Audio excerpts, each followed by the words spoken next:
안녕하세요. 오늘은 본방인가요? 최근 두 개는 이제 예약 업로드를 통해서 며칠 전에 했던 걸 이제 올려드렸는데 지금 이제 부산을 좀 갔다 와서 제대로 녹화를 찍고 있습니다. 우선은 비트는 좀 많이 오르고 있네요. 어느새 이제 전고점, 비트 최고점 자리였던 구역까지 다 오게 되었고 이제 3.618 자리에서도 저항이 안 나오고 우선 뚫고 올라갔습니다. 이러면은 그때 이제 여기서 만약에 3값이 저항이 세게 나와서 떨어진다라고 하면 이제 여기를 5파동 값으로 잡을 수 있다라고 말씀을 드렸는데 4.618짜리죠. 이제 그냥 3값이 4.618로 갈 수 있는 어떤 상황이 나오고 있어요. 그때 이 네모권 박스 밑으로 빠지면 갈 수 있었던 부분을 예상해서 그렸던 이 파동은 지워보도록 하겠습니다. 그리고 이제 여기에는 단기 파동을 카운팅을 한 거잖아요. 이제 이 전에부터 있었던 걸 좀 카운팅을 좀 해봐서 어느 정도까지 가는지 한번 보도록 할게요. 여기서 이제 제일 저점이 나온 부분이 이날이잖아요. 이날을 이제 시작으로 잡아서 이 부분에서 고점 자리를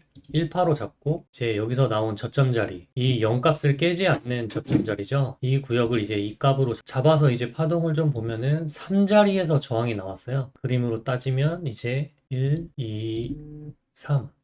그리고 이제 여기가 4값이겠죠. 이제 5값이 어디로 갈지 체크를 좀 해보자면 한번 확인해 보도록 하겠습니다. 이제 2, 3, 4파동을 이용해서 5파동 값을 구할 수 있죠. 어려우시면 그냥 보기만 하셔도 됩니다. 이렇게 해서 이 1값짜리 정도가 타겟 값이 될 수 있어요. 그럼 지금 자리에서 눌림이 나온 이유가 이거일 수도 있겠네요. 하지만 실질적으로 단기 파동에서 타겟 값이 나오는 이 부분이랑 이 4.618 이 구역까지 해서 이런 구역이 어떻게 보면은 단기 매도 존일 수 있죠. 매도 존이 될 겁니다. 이 구역은 어떻게 보면 이 전고점의 종가 자리이기도 하네요. 이 63,242는 거의 흡사하기 때문에 이 구역에서는 저항이 나오지 않을까 생각은 돼요. 이제 여기서 눌림을 받으면 이런 자리까지는 좀 내려올 수도 있겠죠. 52,000까지는 내려올 수도 있지만 조금 더 상방을 보고 있는 입장, 그러니까 이제 12월까지 어느 정도 더 상승이 크게 열려 있다라는 입장에서 좀 봤을 때는 이 구역을 그냥 좀 뚫고 더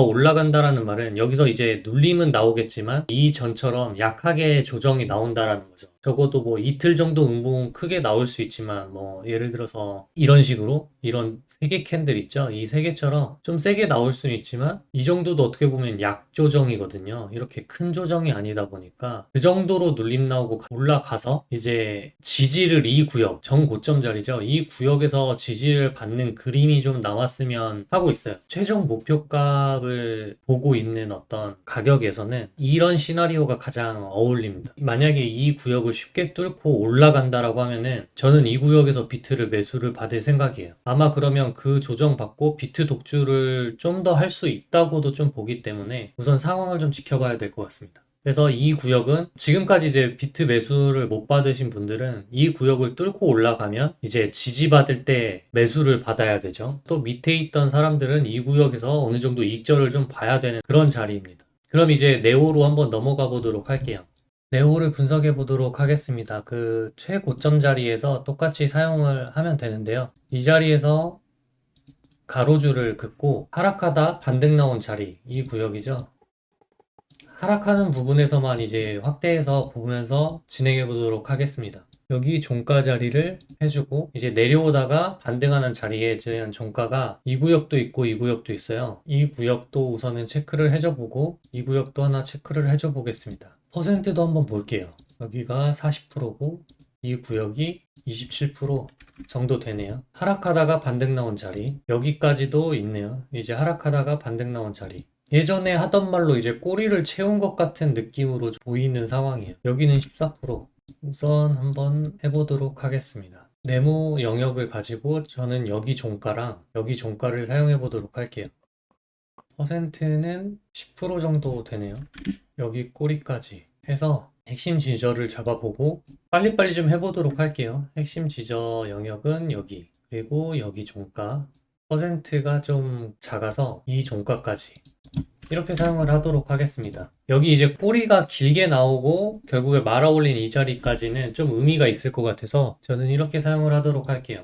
여기서는 여기 종가, 여기 종가 사용하면서 이제 위로는 여기 종가 이렇게 사용하면 될 것 같습니다. 퍼센트는 8.7%인데 저는 여기는 딱 이 정도면 적당한 것 같아서 더 이상 늘리지는 않을게요. 이 아래도 이제 이 아랫부분은 꼬리 주변에 이제 종가가 없죠, 이 부근에서는. 그래서 저는 그냥 꼬리를 좀 잡도록 하고 여기는 여기 종가 이렇게 잡도록 하겠습니다. 이 최근에 종가들을 좀 보면은 퍼센트를 좀 놀려주려고 할 때는 올려줘야 될 것 같아요. 이 자리까지 해서 10% 사용하도록 하겠습니다. 이 꼬리랑 여기 종가까지 해서요. 이 구역은 아까 계산을 했었을 때 14% 정도 됐거든요. 근데 그 14%를 저는 영역을 좀 다 잡을 생각이에요. 이 구역 자체는 영역을 좀 다 잡아서 사용하도록 하겠습니다. 이번 거는 조금 이 핵심 지져 잡고 만약 매수 매도를 해야 된다라고 하면 어느 구역에서 이제 해야 될지까지 한번 저의 생각을 설명해 보도록 할게요. 이 코인에 대해서.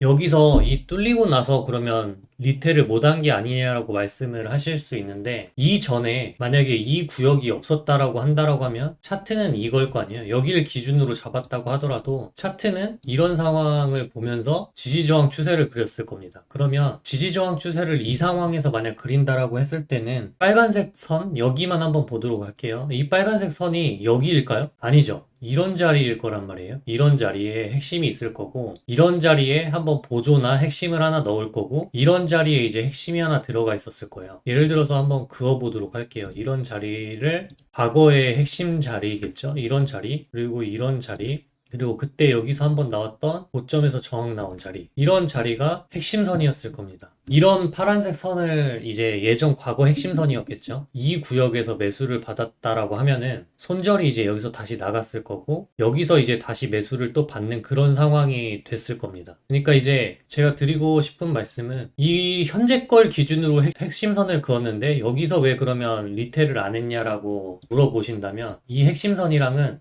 관계가 없다라고 이제 좀 말씀을 드리려고 설명을 드린 거예요. 그러니까 여기서 나온 하락에 대한 반등 자리는 이 구역에 대한 핵심 지저선을 가지고 찍어야만 의미가 있는 거고 이 지금 이제 상승을 더 할지 안 할지는 모르겠지만 지금 이 구역을 앞으로 나올 이 구역들을 예측하려고 하는 거잖아요. 그러면 이 구역의 지지 저항선을 가지고 한다라는 거죠. 하나의 그 국면이 생길 때마다 핵심 지저선은 완벽하게 바뀔 수가 있습니다. 그걸 이제 설명드리고 싶었고 지금 구역은 어떻게 보면은 매수존이에요. 확실히 뚫고 나서 지금 리테를 받고 있는 거기 때문에 매수존이고 여기서 매수를 받는다면 이 구역에서 매도를 할 수 있고 그 다음엔 또 이 구역에서 매도를 할 수 있을 겁니다. 이제 지금 당장에서 더 떨어진다라고 하면 손절이 나올 수 있어요. 그래서 지금 매수 받더라도 손절을 하는 걸 기준으로 가져간다라고 하면은 그렇게 큰 손해는 아닙니다. 하지만 지금 비트의 무빙을 봤을 때 흡성처럼 이제 조금 최근에 나오고 있잖아요. 그렇기 때문에 코인이 밑으로 빠질 수도 충분히 있다라고 좀 생각을 하거든요. 근데 이것도 지금 보면은 스톡 같은 경우에는 최대한 아래로 이제 거의 다 나오기는 했지만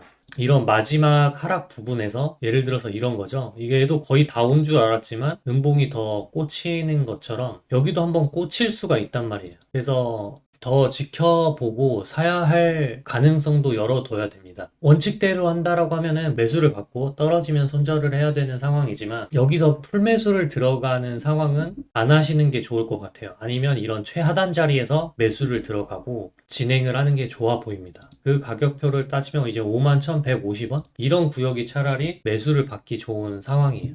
만약에 이제 떨어진다면 반등 나올 수 있는 구간을 보자라고 하면은 저는 피보나치로 봤을 때 이 최근에 나온 상승분을 이제 피보나치로 좀 간단하게 보자면 지금 이제 0.5 반등인데 이제 0.618이나 786 자리겠죠. 그러면 이 구역을 좀 보조로 좀 잡아서 이 구역 부근에서는 좀 매수를 받을 것 같아요. 여기랑 여기. 이 구역 지켜줬던 자리들 있죠? 이 구역에서 반등이 나올 가능성이 크죠? 밑으로 떨어진다라고 하면 이런 곳이 가장 좋은 자리가 아닐까. 이거는 핵심 지저로 이제 매수받는 건 아니잖아요. 이건 어떻게 보면 단기 보조를 가지고 단기 보조선도 아니에요. 이거는 단기 보조선도 아니고 단기 보조선은 어떻게 따지고 보면 이 구역이죠. 평소에 긋던 그 선은 이 구역이 단기 보조인데 이거는 이제 그냥 단기 보조와 핵심 사이 안에서도 단타용 타 기준으로 뭐 4시간 봉 깨지면 버리는 그런 자리로 이제 사용을 하는 자리인데 비트 상황을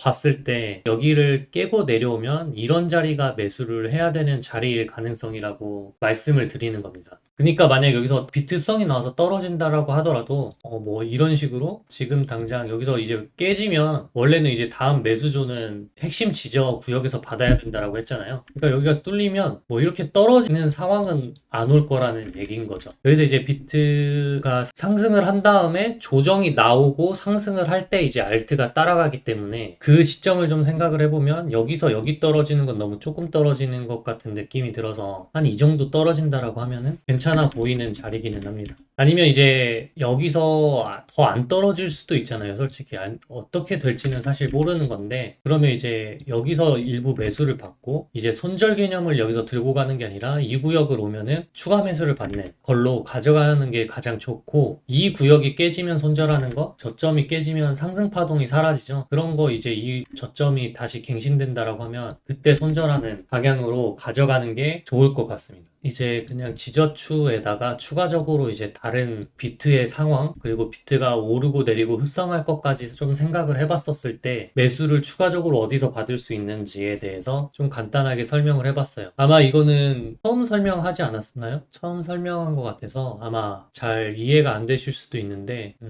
이거는 간간히 한 번씩 제가 또 한 번 설명을 해드릴게요. 비트를 보고 좀 알트 자리가 깨질 수 있을지 없을지를 조금 판단하는 거를 하는 거기 때문에 이거는 이제 어떻게 설명을 해야 잘 설명을 할 수 있는지는 어떻게 설명을 해야 잘 될까요?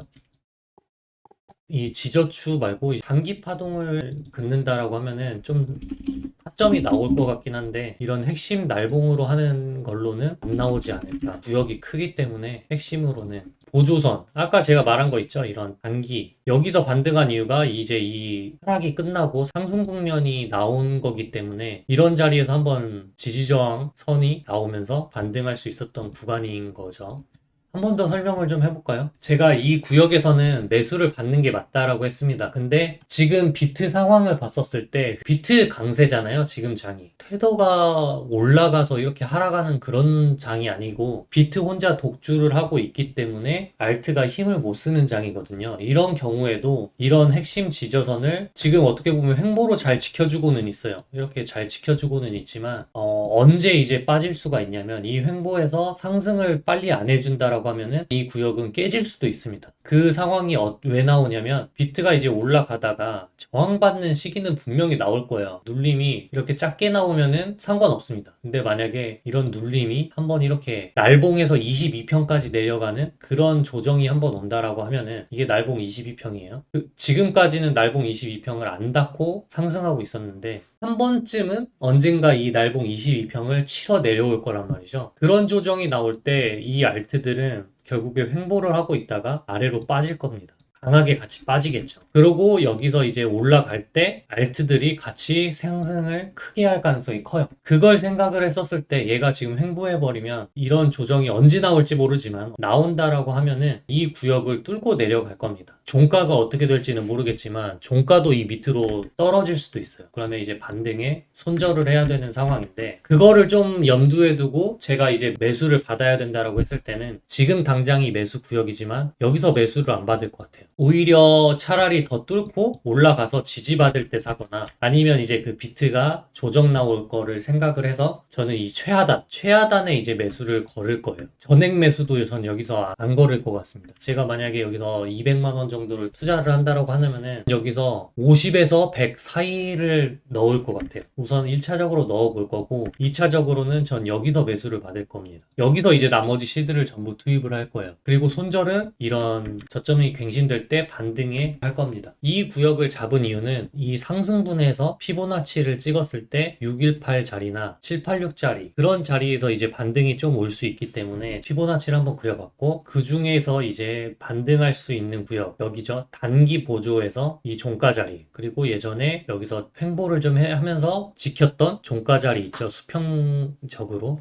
이 구역이 어떻게 보면 한번 올 수 있는 구역일 수도 있다. 만약에 제가 말한 조정이 조만간 온다라고 하면, 그래서 이 구역까지 떨어질 수도 있다. 라고 지금 좀 생각을 하고 있어요. 그래서 매수를 이 구역 잡고 원칙대로 그냥 떨어지면은 리테에서 손절을 하고 여기를 찍고 다시 올라간다고 하더라도 뚫고 나서 지지받을 때 다시 산다 라는 기본적인 개념으로 들고 가셔도 되지만 조금 더 이제 이런 거를 좀 잘 배우고 나서 비트코인에 대한 상황이나 뭐 테더의 상황 이런 걸 좀 추가적으로 곁들여서 이제 매수 매도를 좀 받아야 된다라고 할 때 이런 지점을 좀 예상을 할 수는 좀 있다라고 좀 보시면 될 것 같아요. 그래서 이거는 네오코인에만 해당하는 건 아닙니다. 지금 뭐 대부분 알트들이 이런 구역에 있을 가능성이 커요. 이런 구역인데 그런 자리가 한번 깨질 수도 있는 걸 염두에 두시면 됩니다. 근데 그게 뭐 다음 날봉 핵심 지저에서 매수를 받아야 되는 그런 하락장이냐라고 봤을 때는 저는 아니라고 말씀드릴 것 같아요. 그거는 아마 이 자리가 한번 뚫리고 나서 내려오는 자리들은 마지막 매수에 대한 기회의 자리일 거라고 저는 생각하고 있어요. 이건 이제 저의 주관적인 생각이기 때문에 그냥